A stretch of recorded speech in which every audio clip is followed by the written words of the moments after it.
This is DrTalks, real talk from real doctors on the issues that matter to you most. Welcome again to the Sleep Deep Summit, new approaches to treating sleep apnea and insomnia. I'm really thrilled to have Dr. Dan Gartenberg here with me now. Dr. Gartenberg is a sleep scientist with a PhD in cognitive psychology. He's currently the CEO of SleepSpace, and he's an adjunct professor at Penn State University in the Department of Biobehavioral Health. He's been developing sleep improvement technology for the past 15 years and has also worked for artificial intelligence groups in the Navy and the Air Force. Dr. Gartenberg is the principal investigator for more than $3.5 million of grant awards from the National Science Foundation and the National Institute of Aging. The goal of his important work is to help solve one of our most far-reaching healthcare problems: poor sleep health. Welcome, Dr. Gartenberg. Thank you, Dr. Wells. It is an absolute pleasure to be here.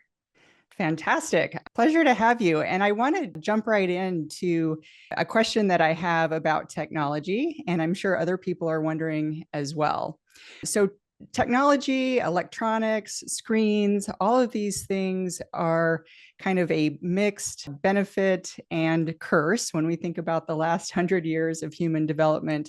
I wonder if you can explain how you view technology as both a helper of sleep and a potential sleep hindrance. Yeah, so similar to, nuclear technology, it can be used to power the world forever, or it can be used to destroy the world in a nuclear blaze. So that's basically the way that I think about this problem of technology. Technology is just a tool. It's up to us humans to build it in the way that actually helps people and doesn't hurt people. And as you elegantly said, I think for the past 100 years, well, technology has generally been good for society, but it has, come at a major cost of sleep health. I would say since it started with electricity, really, which only became commonplace, in the 1920s, which made shift work, where everyone basically had, electric light in their home and whatnot. And this made things like shift work, staying out and partying, things that negatively impact the circadian rhythm. It basically made that possible. And there's a really good Gallup poll when we first started tracking sleep since in the 50s, showing that Americans have progressively slept less and less since the 50s going into 2010. It's about an hour less than we used to sleep. And so I like to think about it as, our circadian rhythm is getting disrupted by these technologies. And I think what's happened recently is, the blue light from the devices combined, TV is one thing, and, there's blue light from that. And one of my collaborators at Penn State, Dr. Anne-Marie Chang, has done some of the pioneering work on how blue light disrupts melatonin and prevents you from falling asleep. But I think in the last 10 years, things have really accelerated in the bad direction because of social media. Having the screen pinned up to your face, scrolling through Instagram in this weird dopamine cortisol experience has really hindered the sleep health, especially of younger kids, adolescents. And this is why I think there's, a really bad problem with depression and anxiety. Reports are showing for the younger population. It's a combination of the devices and poor sleep health. So that's sort of the negative side of things. The positive side is if we use technology in the right way. Oh, sorry, there's one more negative side, and that's obviously orthosomnia. So a lot of time, there's a new phrase in sleep science where your Oura ring, your Whoop tells you got a really bad sleep score. Maybe you're already anxious about your sleep. You're naturally have a worrisome thinking style, something like this. And you see a bad score on your device, and this makes you more anxious, and you end up sleeping worse. And so I know you know about orthosomnia. It's a relatively new concept around 2 years ago when all these devices started, really taking hold. And it's sort of knowing how to interpret the data And sometimes if a device tells you something, it leaves more questions than answers, basically. So those are the hard things that we have to navigate when it comes to technology, but there is a way. So, we can make technology that does anything we want. And so I've tried to focus on a way of presenting the data in an understandable way, contextualizing the data for people, and then trying to make tech that really separates the phone, which I see as a really accurate sensor, but also tries to, use the phone and other devices for sensing while putting the device in its place. And so, I have some technology that we can go into around that, and using sound, light, and temperature to enhance sleep during sleep. These are the positive things that technology can bring to the fold. And it's up to us to understand how to use it in a way that's actually going to help us. That's very well said. And, like anything, there's a balance with how people are approaching technology, particularly at night. I think in addition to the light stimulus, there's also that emotional stimulus from scrolling or interacting with social media that can compete with not only getting to sleep, but also staying asleep. I wonder, in your work, what are some of the limitations that you've seen with wearables and nearable devices sort of tracking sleep or giving reports about sleep quality or quantity?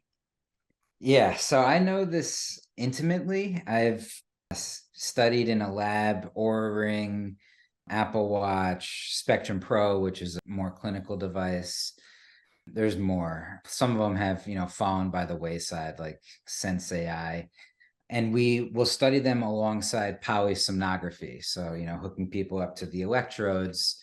And I've built open source models based on these data sets for predicting sleep. And we just published a paper in the journal Sleep Health, where we're actually making our algorithm available to clinicians, to researchers, so they can actually understand the error for the devices, because that's a major problem. Like the billion-dollar companies like Oura and Fitbit, they will not open up their algorithm because they see a lot of value in their algorithm. We decided to build, I think, the most accurate algorithm from Wearables, and then open up our sleep-wake detection algorithm so clinicians and researchers can actually use it in a way where they can evaluate, like, if there's an error or not, in the data, and like the margin of error.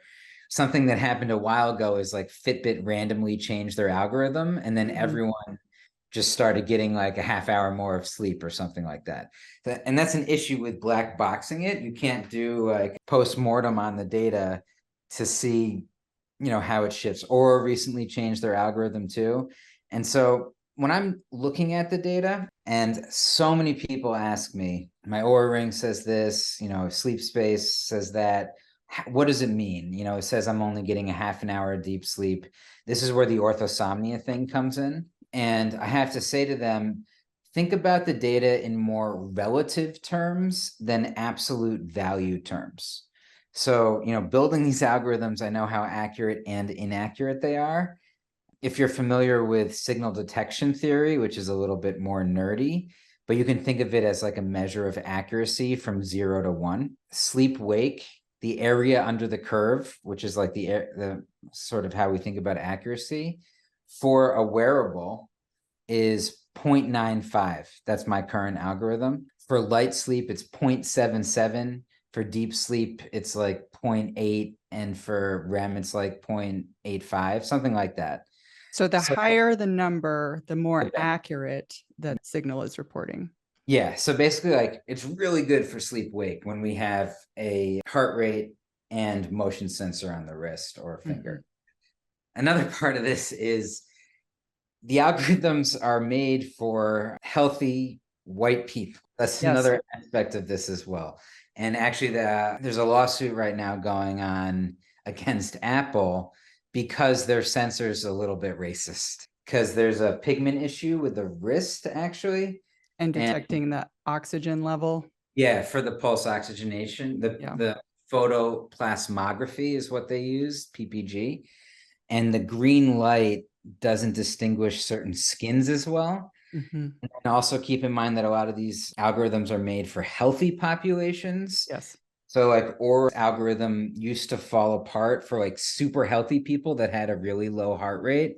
It would say you got like 3 hours of deep sleep, which is essentially not possible unless you're like a developing mind, like a child. Like it's really hard for an adult to get 3 hours of deep sleep. So, that's another thing. It's the populations. That's why the ring form factor is better, because it doesn't have that pigment issue. For hands are basically the same pigment generally, no matter what Mhm. your ethnicity is. So the form factor of the finger is just a little bit better for a couple of reasons. So as you can see, it's a complicated discussion. The other part of it is if you have an issue like insomnia, there's a couple things with that. There's one thing if you're optimizing your sleep. There's another thing if you have maybe if you think you might have sleep apnea, and we can go into that. Speaking about insomnia for a second, time in bed is really an important measure if you're doing something like trying to use cognitive behavioral therapy for insomnia, which is the recommended treatment for insomnia. A lot of times you'll try to do stimulus control where you associate the bed with sleeping. The wrist doesn't know if you're in bed or not. Mhm. That sensor doesn't know. So that's why I also like combining a bed sensor, and I have a way of doing this with my tech, with a wrist sensor. Mhm. That's like the best possible bang for your buck. But on top of that, your perception is actually the most important thing when it comes to insomnia. And I'm sure you're aware of, there's sleep state misperception Mhm. is a type of insomnia actually where you think you're sleeping a lot worse than you are. It's still insomnia. You're perceiving you're sleeping really poorly, but you're actually not sleeping that as bad as you think you are. And yet So you still establish the psychological effects of feeling like you have insomnia, the daytime problems of concentration or mood. All of those are still present for somebody who thinks that they are not sleeping. exactly. So that's why your perception is almost, if you have insomnia, your perception is almost more important than anything that any wearable is ever going to tell you. Yeah. And so that's why we have the consensus sleep diary as an important measure. So as you can see, it's sort of complicated. It matters your issue. It requires that metacognition to know like what your issue is. And then obviously, if you think you have like some kind of underlying thing like apnea, then you should use an FDA approved device that can be used to measure pulse oxygenation or to actually diagnose apnea. Whisper, there's a bunch of them now. Watchpad, as I'm sure you know. Mhm. Chin one now. I like to use this Circle Plus one. It's not FDA approved yet, but it has some pretty good measures of pulse oxygenation. So yeah. Absolutely. I want to highlight a few of these points that you made because what you're saying is so in line with my clinical experience of people who struggle with their sleep. So, orthosomnia is the anxiety around the interpretation of the data you're getting from your wearable devices, which are almost by definition at this point flawed or limited, at least in terms of sleep staging, especially. One of the things I love about the wearables, though, is they kind of elevate your sleep into your consciousness, which helps people to focus on that and maybe make some changes in order to improve the sleep. What do you think about that in terms of looking at the overall picture one night to the next, to the next, to the next? Exactly. Yeah, thank you for bringing out I was bashing them for a little while, but thank you for bringing out that's the positive aspect, right? So when I tell them to use the data, I'm usually suggesting that they use it in relativistic terms. So I think there's really good signal if my Oura Ring told me I got 40 minutes of deep sleep one night and then an hour and a half another night. There's Mhm. some real signal there.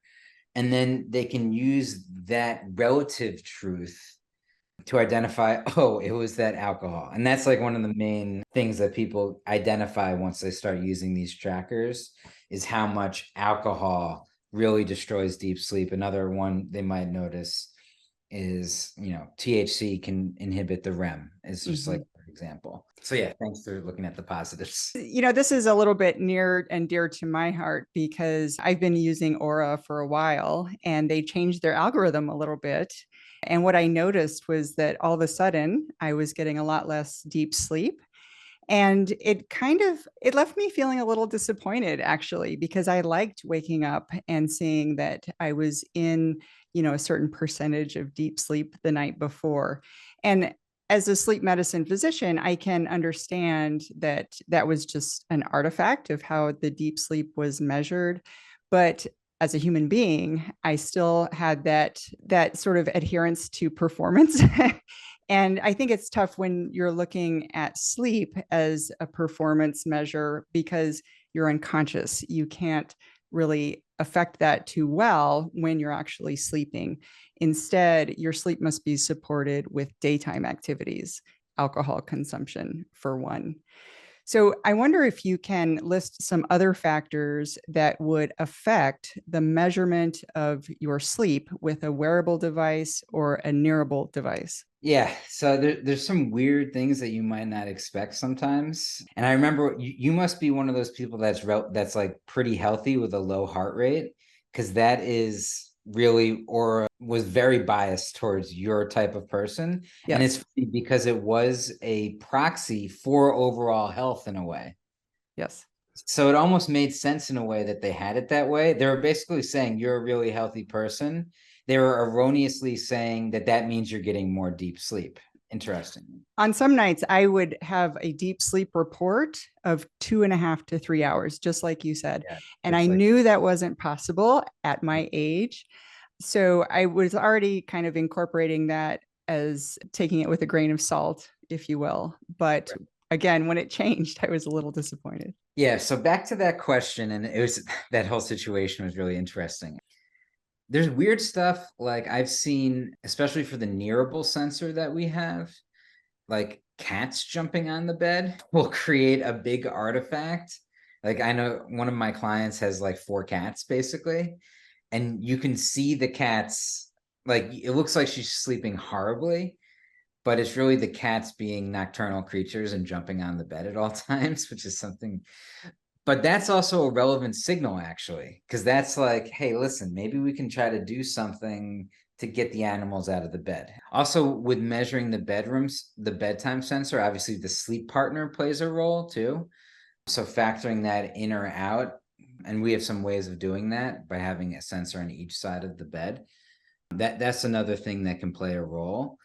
What I've seen in the literature, there's, I mean, some counterintuitive thing or some interesting things that you might not realize that can improve your deep sleep. Some of this comes from like mouse studies, but it's also been replicated in humans, which is actually learning new tasks in the day will help you produce more deep sleep. And this is actually one of the best things for reducing dementia and Alzheimer's related dementia and cognitive decline is learning a new skill, whether it's a language, even meeting people. One of the hacks that I have is if you exercise to try to take it outside, to try to take different routes, because Mm. you're like encoding different information. It's just like subtle things like that. Like when we're constantly learning, that gives our body a reason to have more deep sleep, because deep sleep is how we, process information essentially. Obviously, exercise, sunlight, consistent bedtime, wake time. I'm Things you curious. ingest. You mentioned the alcohol.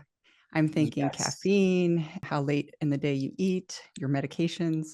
Yes, those are obviously big factors too. I personally have a pretty high tolerance right now. I'll just stop at 2. I'm pretty good at stopping at 2 p.m. with the caffeine. Mm-hmm.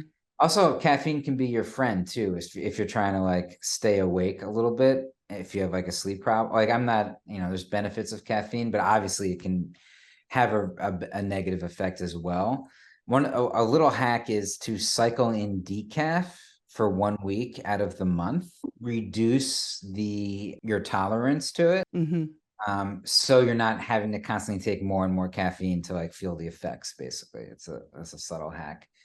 And then obviously, if you do have sleep apnea, and it's very common, I don't know if you've been following my journey with diagnosing that I actually have a mild case of it myself.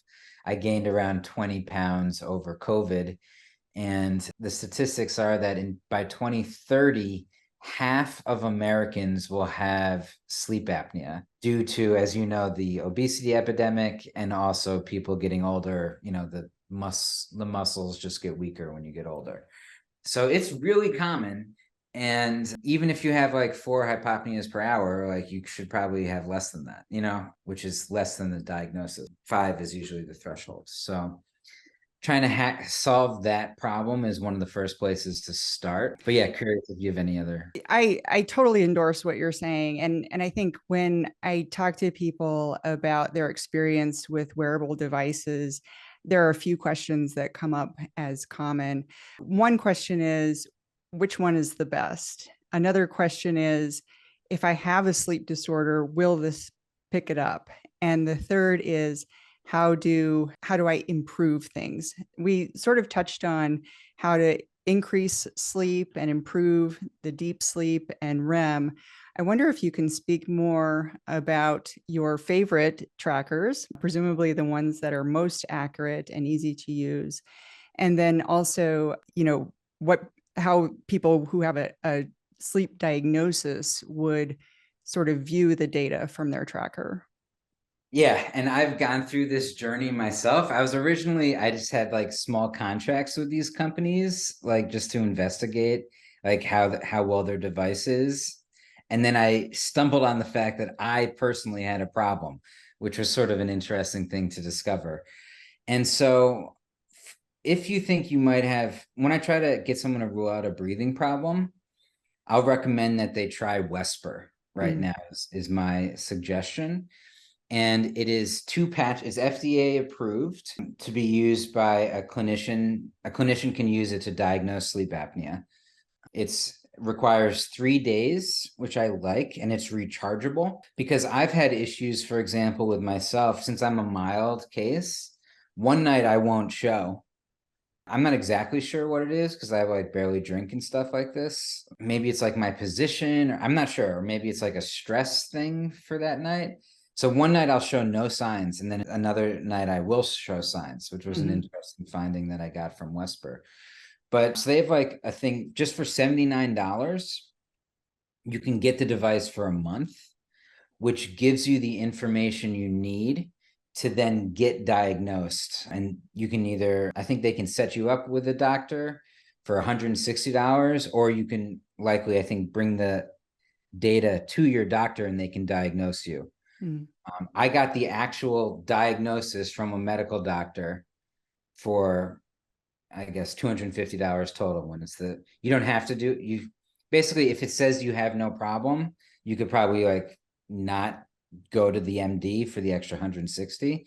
So you can like rule out the problem for, $80 basically. And so that's what I recommend for that problem right now. And then for continuous monitoring, like I don't necessarily want to wear 2 patches every night. So I'm liking this Circle Plus for the continuous monitoring, because the problem with Aura, and I haven't tried the new Aura that has pulse oxygenation, but I know that it's like averaging over like 5 minutes or something like this. Right.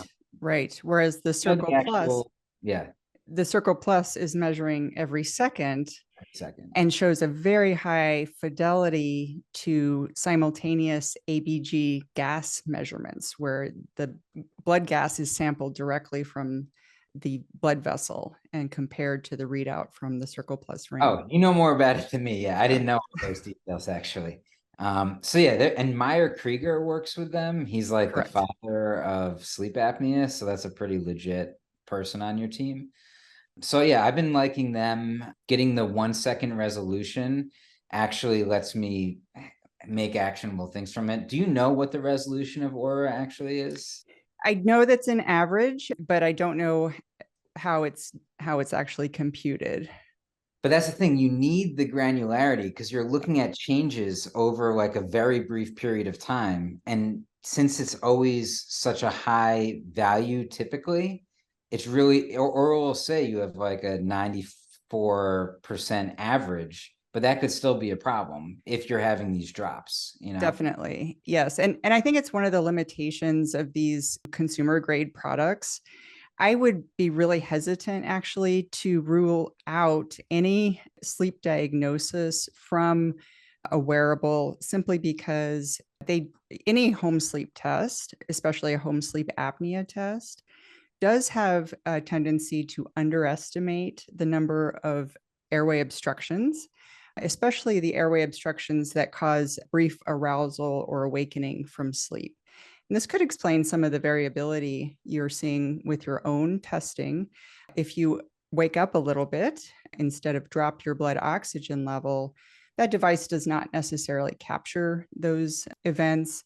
And so overall, the sleep apnea severity can become diluted.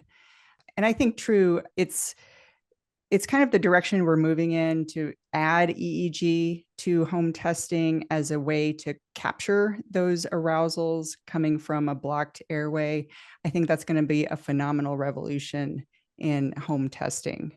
I wonder what else you can talk about that is kind of the future of sleep technology and how we're going to move in that direction. Yeah, sure. And actually, to your point, Apple just released a patent with their Apple earbuds to include an EEG in them, of Oh, that's course. fantastic. And yeah, just to go back to this is not FDA approved or anything, so this is still consumer. I think they're getting it, the pulse oxygenation FDA approved, but it's not there yet. So I just want, this is still considered the consumer sort of thing, but this is the best consumer continuous monitor that I would say. Agree.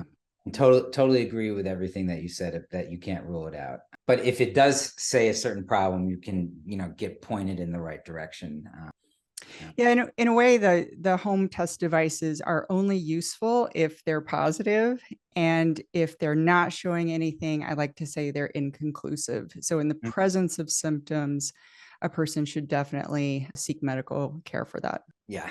Okay. So the future. Yes. So this is what and I think you can get behind, you'll be excited about this future vision too. So beyond my vision of the ideal sound, light, temperature environment to promote deeper sleep, and I've basically nailed sound and light. I want to do more temperature stuff. There's like 8 Sleep, and there's a pillow for this now, Muna, that actually isn't publicly available yet.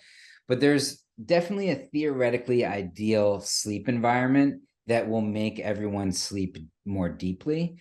My tech, we adjust a sound machine such that we more effectively block out noise pollution with the speakers of the phone. But beyond this, for sleep medicine, I really think the future is when the different branches of this diverse field start actually talking to each other. Integration, yes. So it's crazy how like the AASM and then the Association of Dentists with there's different solutions for this problem. There's CPAP, which is the recommended solution for, let's just talk about apnea for a second. So the recommended solution for CPAP, as you know, is for apnea, obstructive sleep apnea, is CPAP. If you're non-compliant, which around 50% of people are, or a mild to moderate case, the dentist can make a mandibular advancement device that also has efficacy. You can also combine these two. They're not necessarily mutually exclusive to one another. And there's some studies showing that when you combine them, it's even better. But the dentists and the pulmonologists are like, don't really work together. You rarely see that happening. And there's like, the dentist can take business from the pulmonologist. There's like that thought, and vice versa.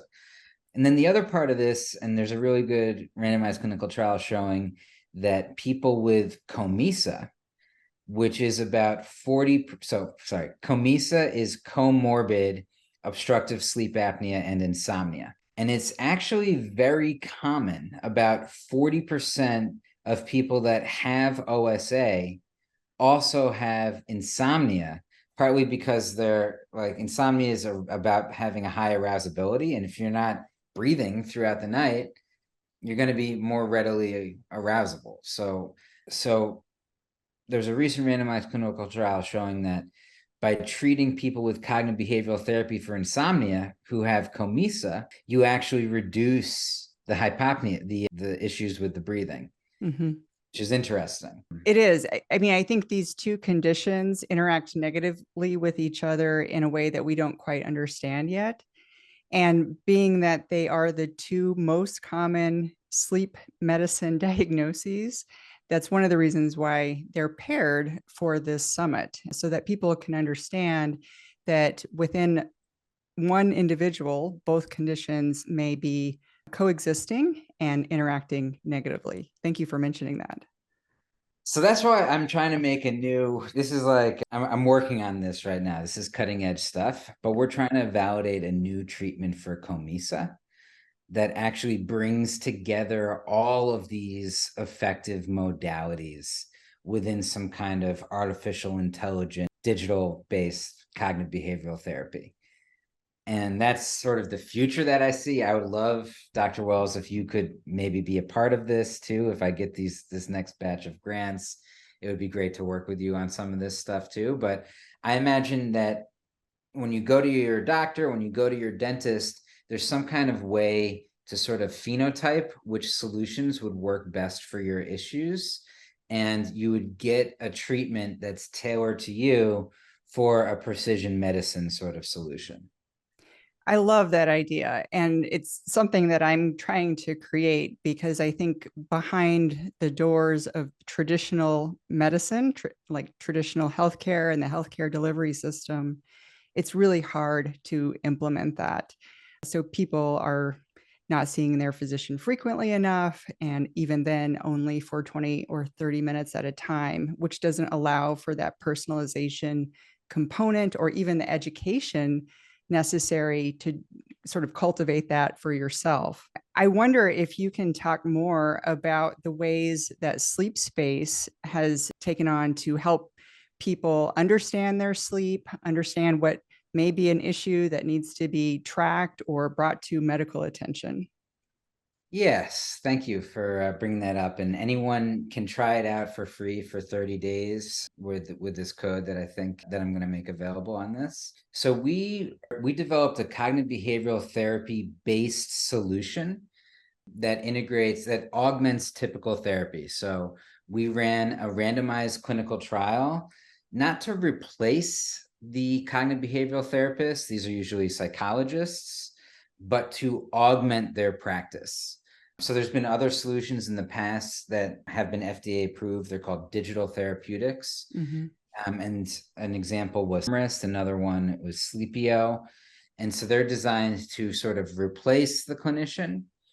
That's not our approach. We're trying to augment the clinician with new tools that makes them more effective. So we're showing that compared to a sleep hygiene control and treatment as usual, that when that therapist uses our Internet of Things solution, where there's meditations, there's lights that turn red and then ramp up at the bedtime that the clinician suggests, bedtime and wake time, it'll ramp up at the wake time for a smart wake experience. We have this thing called a sleep journey where it has ocean waves that goes into a sound machine that goes into like 528 hertz and affirmations in the morning. And then every day they get a new task that's part of their 6 weeks of cognitive behavioral therapy for insomnia.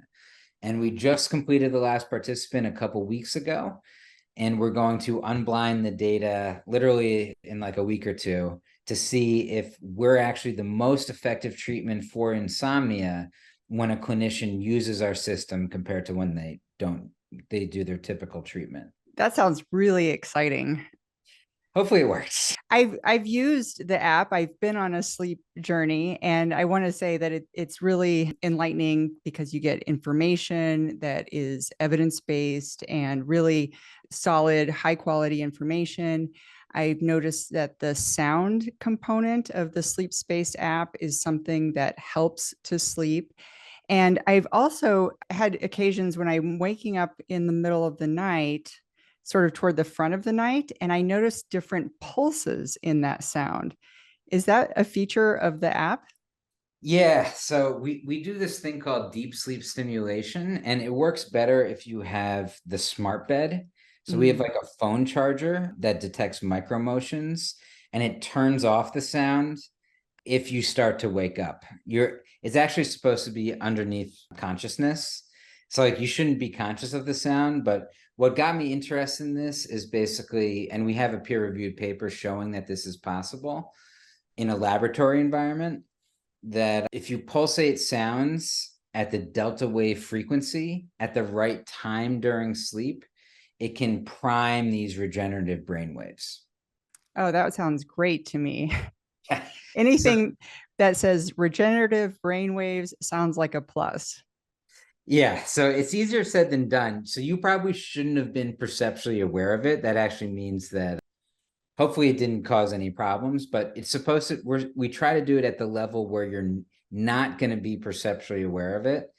And then if you're using an Apple Watch or our SleepSpace smart bed, or you can place the phone on the bed at the foot of the bed, which is sort of a bad sleep hygiene thing. But you know, if you have like a big bed and not a sleep partner, it could make sense.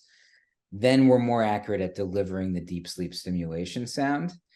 And that's why getting the phone in the same place every night was very important for me, because I want to play the sounds very precisely. Because the issue is if you play a sound too loud, it easily wakes the person up. So that's sort of the tightrope walk, is how to play the sound so that the brain responds to it, but it doesn't push them into an arousal. Got it. Got it. I think one of the limitations in my case was that I wasn't using your smart bed feature, and my phone is on the bedside table. Yeah, it doesn't work as well. Yes. That. Yeah. I still thought it was interesting. And in sort of preparing for this interview today, I also wanted to be sure and ask you about targeted memory reactivation. Can you explain what that is? Yes, that is also the future that I'm working on. So that's another line of research that I'm exploring. And there's some classic papers around targeted memory reactivation, which you can Google and see all the science on there. It's not necessarily my thing that I've discovered, but I sort of added to it in a way. And the classic study was that people would do a cognitive task, like a memory task or something like this, while they smell the scent of roses. And then actually, there's a meta-analysis recently showing that during N2 sleep, it's most effective if you reintroduce the smell of the roses, you created this association between the task and the smell during the day, that it primes that association. So those individuals do better on that task the next day. It's basically a fancy scientific term for inception, if you're familiar with that movie with Leonardo DiCaprio. Yeah. So I have this whole method of, you can focus on a meditation, play a sound while you're doing the meditation, like rain sounds, and then you'll try to build that association, and then we'll replay the rain sounds when you're in different stages of sleep and try to get you to prime that association. And I think it can be useful for nightmares, things with memory. There's a couple of even like trying to like actualize your ideal self, like it's like a better way to sort of meditate and get into the right mind space, because it's augmenting the meditation with integrating that in your dreams is the idea. That's so fascinating. And my mind is kind of going crazy with potential applications. I'm also impressed with how much of a sensory experience sleep is. Light primarily drives sleep and wake. Temperature can signal sleep or wake. Sound, smell, and this is really kind of brings us back to our roots as human beings, how we really have to honor sleep as a biological need. And it's fascinating to hear how we can apply technology in order to accentuate that, augment it, all in a way that doesn't involve pills. Exactly. Yeah, that's the vision, is non-pharmacological multisensory solutions. And it's just easier said than done, I mean, the stuff with the sound is pretty complicated. If you wanted to go into temperature, it's complicated, you know, Mhm. even the limbs, like how your limbs respond to a temperature is different than how like your core might respond to a temperature. So there's a way of doing it. It's just a complicated science of doing it the right way. Well, I so appreciate that you're working on this to sort of distill out the important factors. As we wrap up here, Dr. Gartenberg, I wonder if you can tell me how people who are watching this can find you. Yeah, so my tech is at sleepspace.com, and anyone can try it for free for 30 days. You know, if it works for you, then after 30 days, maybe you can pay the small subscription fee. And so they just go to sleepspace.com/union, and you can cancel anytime before that, and you won't be charged at any point. You won't be charged at all. So that's sleepspace.com/union. Union. Got it. And I certainly appreciate your time today. Thank you so much for talking to me and bringing your expertise to the discussion about sleep and technology. Thank you so much. Appreciate it. Take good care. Bye-bye. Thank you for tuning in to Dr. Talks. We hope today's episode has enlightened and inspired you on your path to optimal health. Each day is a new opportunity to make choices that empower your well-being. For more insights and strategies, subscribe to our podcast and visit our website, www.drtalks.com. Stay connected, stay healthy, and join us next time on Dr. Talks, real talks from real doctors on the issues that matter to you most.